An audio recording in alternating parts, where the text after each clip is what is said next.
The first home buyers guarantee, promised just before the election by the government when the housing market was, well, in a slight downturn. The details of the scheme are being announced today as the market really springs back to life, particularly in the two big markets, Sydney and Melbourne anyway. This housing market rebound is one of the few bright spots in the economy right now. The drought, falling productivity, a lack of business investment, well, they're all weighing on the economy. The government, though, is confident we will see better results in the next set of economic growth figures in December. Joining me now is the Finance Minister, Mathias Cormann. Thanks very much for joining me this morning, Minister. Appreciate it. Let's start just with the announced details today on the first home buyers guarantee scheme. Is it still just limited to 10,000 new buyers, and how will they be chosen? Well, yes, it will be 10,000. We will provide up to 10,000 loan guarantees every year over the next few years, and indeed the National Housing Investment Corporation, of course, will be managing that process. And what we are announcing today is the investment mandate for the National Housing Investment Corporation, which puts in place the price caps across the various states. But ultimately, the scheme obviously will be driven by demand up to 10,000 guarantees a year. But is that first in, best dressed, or is there a certain number for Sydney, for Melbourne, for Perth, for Brisbane, and so on? There are no specific number of guarantees per jurisdiction. I mean, it will be on a first in, first dressed, best dressed basis. Sorry. But I mean, obviously, the caps, the price caps are calibrated to take into account, median house prices and conditions in respective markets, and indeed they're set with reference to the thresholds for concessional arrangements for stamp duty in various states. If these buyers no longer need to take out mortgage insurance, I mean, that can save them roughly $10,000, so I'm sure it'll be attractive for some, but that means they have a bit more in their pocket. They can bid more for the house they want. Could this push up prices in that market? Well, we don't believe so. I mean, we think it's carefully calibrated, but I mean, that's one of the things that we will assess once the scheme has been in place for a while. I mean, in the end, I mean, it's very specifically targeted. It's available for first home buyers who buy their principal place of residence and pay off principal and interest with an income for singles of up to $125,000, for couples of $200,000, and of course for a part of the property market that it's really focused on helping first home buyers buy a modest first home. Let's turn to some wider economic matters. On Friday, the Bureau of Statistics released its annual insights into the economy. It confirmed that last financial year we saw the smallest increase in household wealth in 10 years, the softest economic growth since the global financial crisis, and the first fall in labour productivity since 2010-11. Are you confident things have improved since last financial year? Well, if you look at the first 2 quarters of 2019, they were somewhat better than the last 2 quarters of 2018. And as the Governor of the Reserve Bank also points out, he expects a gradual strengthening of economic growth moving forward with a return to trend growth within 12 months. So, I mean, we have been facing a series of pretty significant global economic headwinds, and everybody knows what they are, from trade tensions to obviously things like Brexit and the uncertainty from Brexit. But not just global headwinds. If I may finish my sentence. So we've been facing a series of global economic headwinds, but of course domestically we've been dealing with the impact on the economy of a significant flood earlier in the year, and indeed the continuing significant drought in large parts of Australia. But I mean, if you look at the upside, though, I mean, more than 1.4 million new jobs created, the unemployment rate at 5.2%, relatively low, record workforce participation, our economy continues to grow, and indeed, I mean, since the June quarter, we've had further cuts in interest rates, we've had our income tax cuts coming into effect. We continue to roll out our significant infrastructure investment program, and we're rolling out the plan that we took to the last election. We promised to the Australian people we would implement. Okay, but one of those elements, a fall in productivity, that can't be blamed on global headwinds. What is the government's plan to do something about productivity? Well, I mean, we're obviously focusing on, across the board. I mean, investment in productivity enhancing Infrastructure, we're pursuing obviously an agenda in the skills space. The Attorney General and Minister for Industrial Relation, Christian Porter, is going through a consultation process to pursue, to explore reforms in the industrial relations space. I mean, obviously, also we've got to continue to assess opportunities to attract additional capital investment to make sure that businesses across Australia are in the best possible position to attract additional capital investment. I mean, ultimately, that is, you know, a very important part of boosting productivity moving forward. I mean, across the whole, and indeed the whole deregulation agenda, the deregulation piece, we will continue to pursue with renewed vigour. And Ben Morton, of course, as the Assistant Minister with specific responsibility for this space, will be continuing to push that along. But a lot of those things do take a long time. If you're only exploring changes in industrial relations, you know, that could take quite some time to lead to change in the workplace. What about on the tax front? Are you willing to take up any of the suggestions from New South Wales? The coalition government there really wants another look at federal-state relations and broadening the base of the GST. Well, no, that's, I mean, we're not looking at the broadening of the base of the GST. I mean, we've assessed that pretty carefully a few years ago and made a conscious decision not to pursue it because, you know, the analysis showed that there was, you know, negligible, if any, upside from that whatsoever. So, but I mean, in between budgets, of course, I mean, we continue to assess all of the economic information in front of us, all of the data and all of the options to make further decisions to make Australia more internationally competitive. And that is what we'll do in the lead up to the budget next year on the second Tuesday in May. But, you know, in the meantime, we will be implementing the budget that we took to the last election, which is not that long ago, which included significant reductions in personal income tax and which also included further measures to lower the tax burden on business, helping them be more successful and more profitable into the future so they can hire more Australians and pay them better wages over time.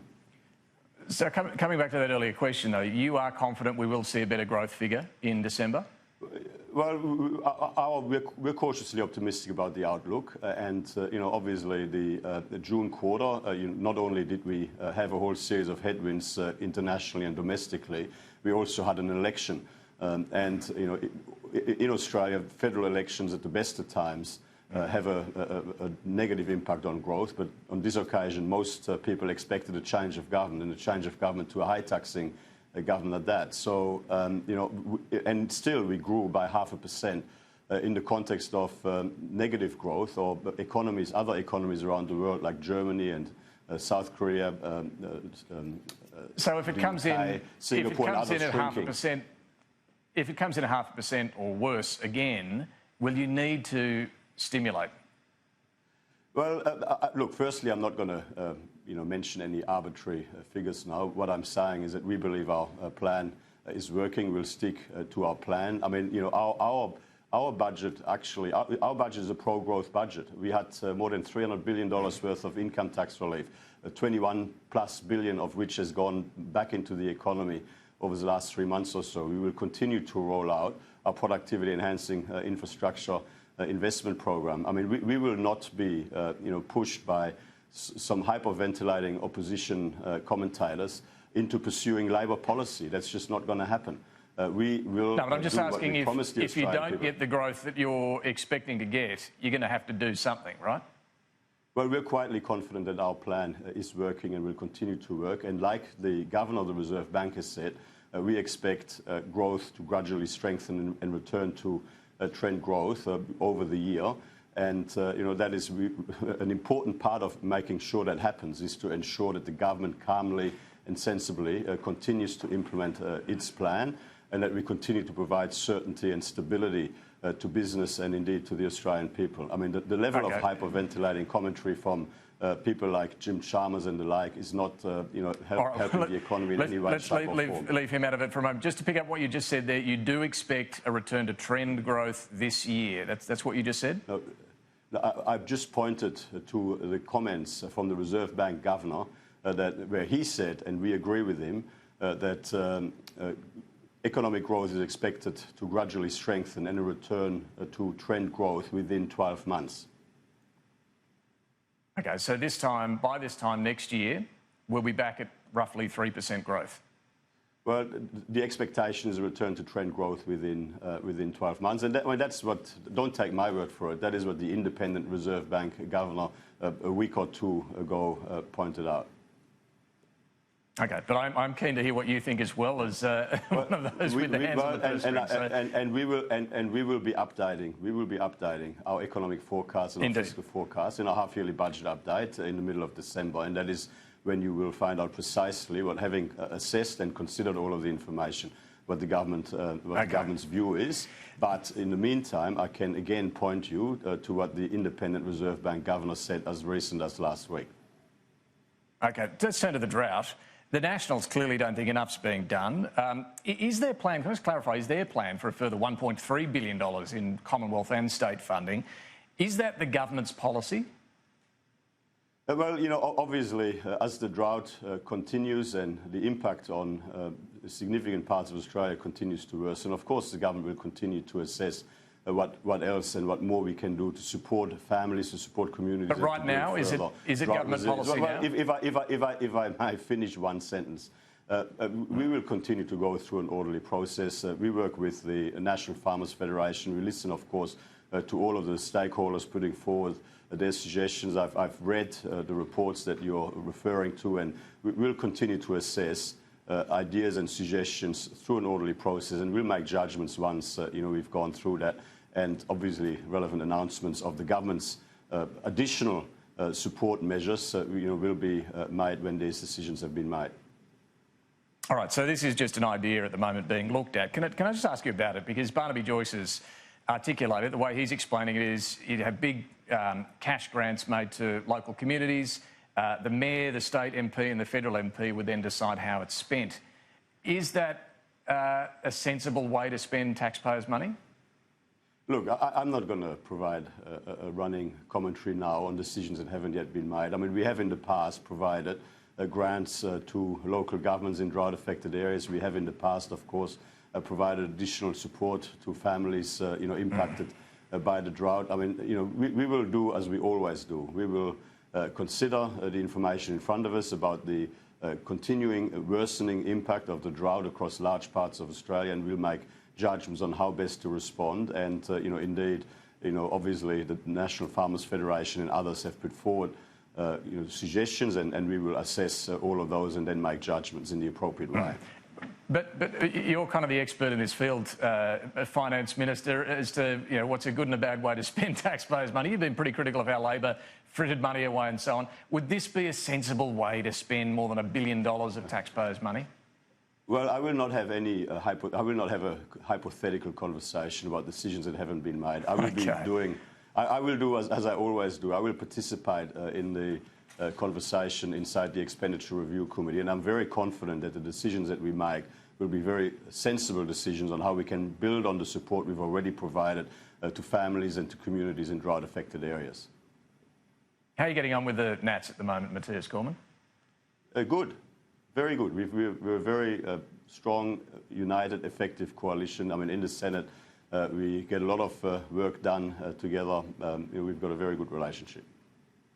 So what did you make of the criticism behind closed doors, admittedly, but from apparently Barnaby Joyce and Darren Chester about you being too cosy with One Nation?